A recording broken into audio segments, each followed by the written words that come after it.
between the times that the oceans drank Atlantis and the rise of the sons of Arius, there was an age undreamed of, and into this, Conan, destined to wear the jeweled crown of Quilonia upon his troubled brow, it is I, his chronicler, who alone can tell thee of his saga. Let me tell you the days of high adventure. This is the intro to a very famous movie starring Arnold Schwarzenegger, but it's the setting of this time frame in which this movie is set that is most relevant to what follows. The Bible is a key founding document to the religious and is often erroneously taken quite literal, and although this is ridiculed by those in academia, they too, even though they themselves don't believe in its words, they have also interpreted it this way, and for all their education don't comprehend the deeper occulted meanings that purposefully are hidden within its words. As Moses came down from the mountain with the 10 new laws that were ordered by God and written in stone, he could not believe what the Israeli had been doing as they waited for his return. Impatient and almost as if needing to have a physical deity to worship, the people had melted down and constructed a golden bull to worship from their previous pilferage of Egypt. Moses lost his temper and crushed the tablets upon this idol and destroyed it as he berated the Israeli for not having patience and faith, yet it's the actual shape of the idol they created that's most important here.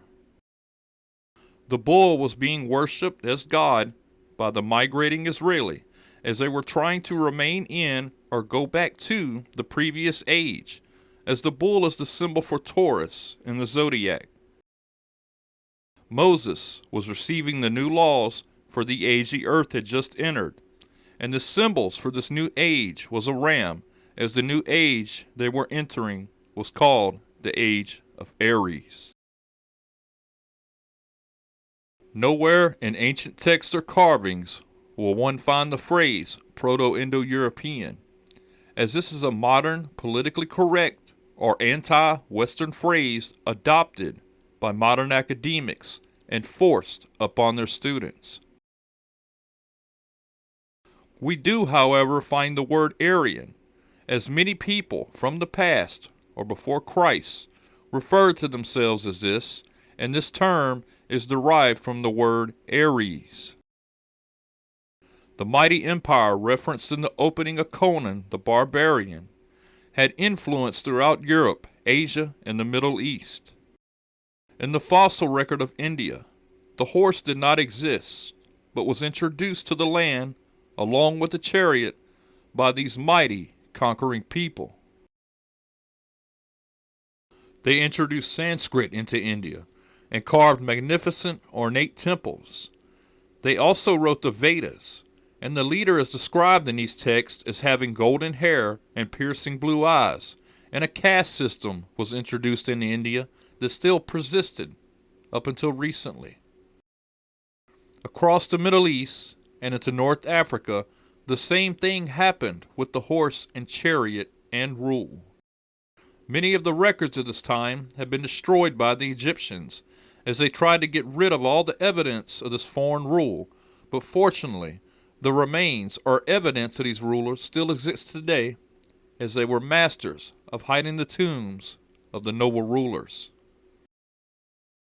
This is the Egyptian mummy Tyre, who was grandmother of King Tut, and despite modern Afrocentric rewriting of history, the actual bone structure and hair color, as well as the DNA, says otherwise.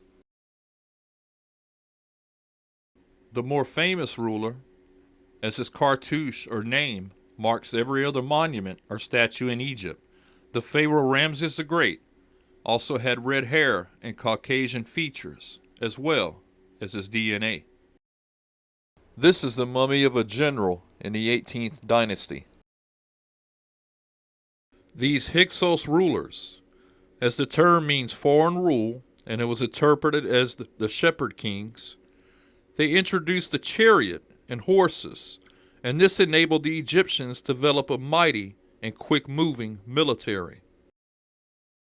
The influx of these Hyksos into Egypt out of modern-day Palestine were the biblical Philistines, who battled with Israel in the Bible, and the most famous one was the giant called Goliath.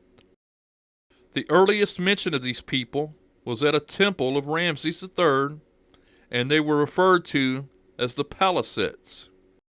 In 2019, DNA was recovered from a known Philistine burial of around 100 individuals and discovered in 2017, and the results showed that they were European in origin. The name Palestine comes from the Bible's Philistine, and they are descended from the Mizraim, which is the name for the land of Egypt, through the descendants of Ham.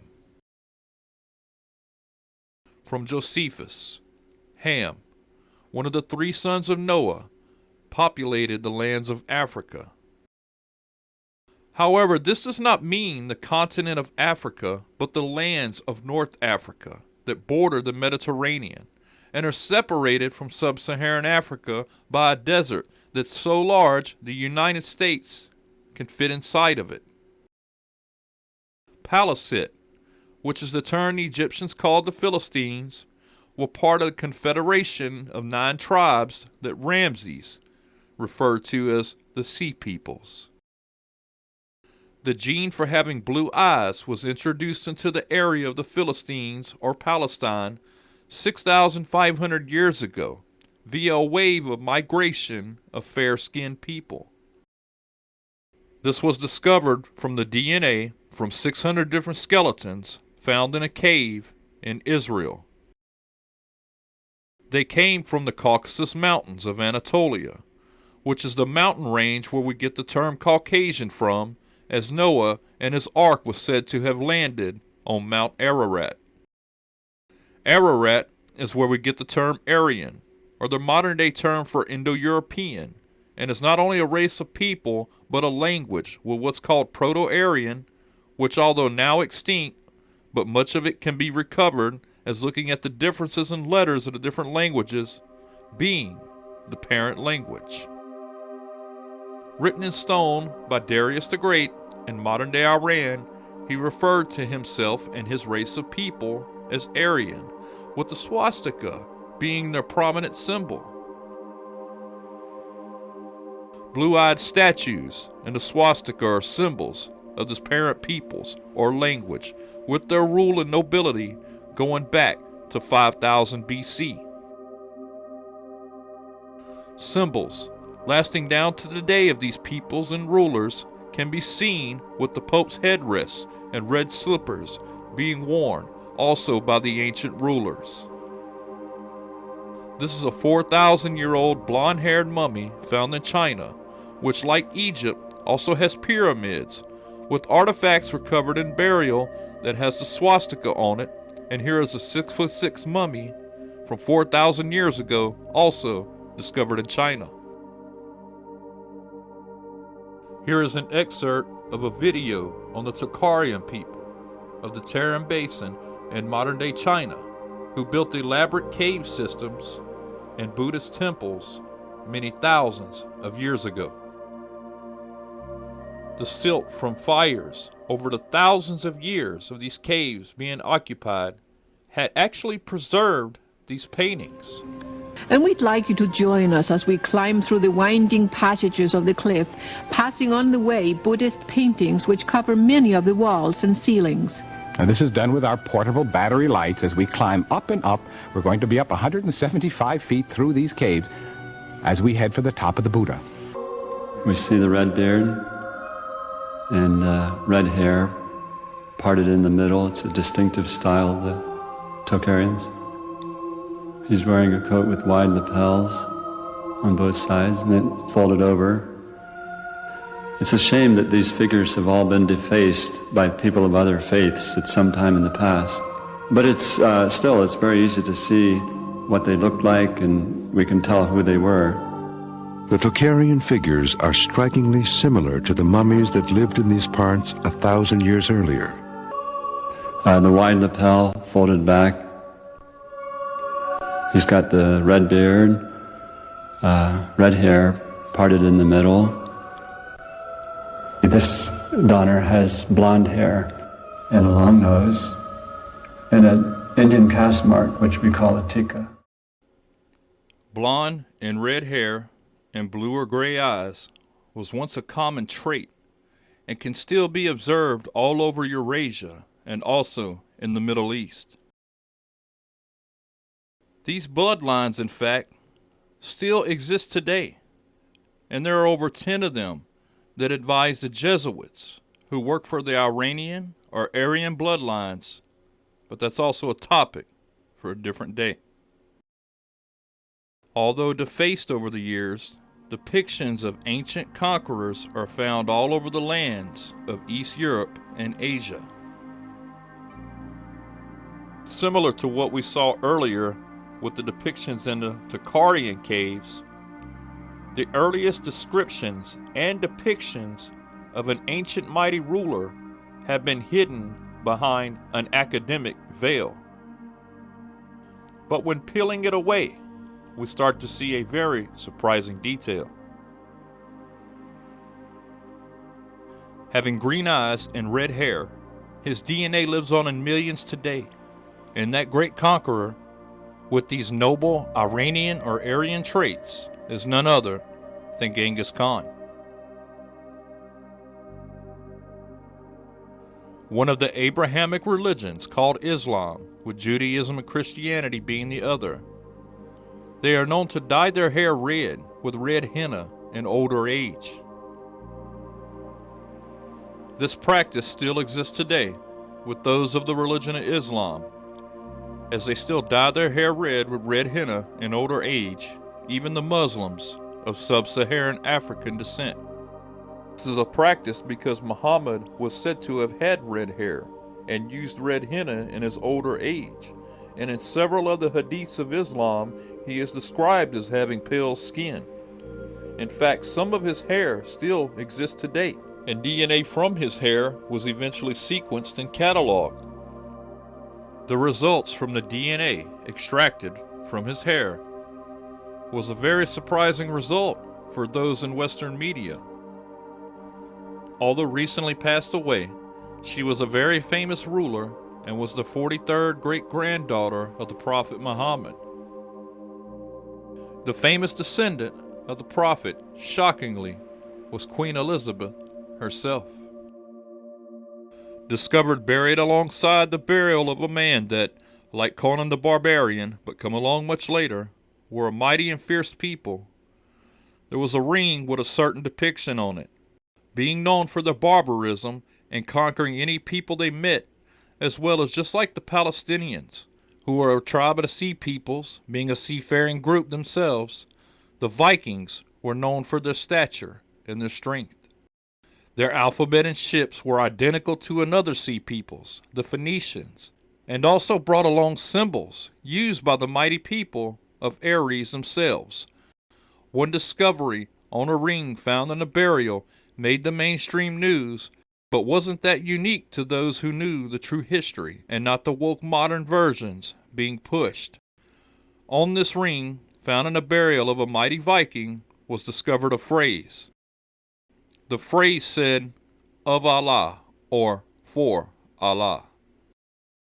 Woke academia and mainstream media then uses this one ring to push a lie and say that Vikings were Islamic, while not admitting that Islam is a religion and anyone can be Islamic, when the Vikings most likely obtained this ring, as they have with the many Christian relics in their possession, through trade or pilferage.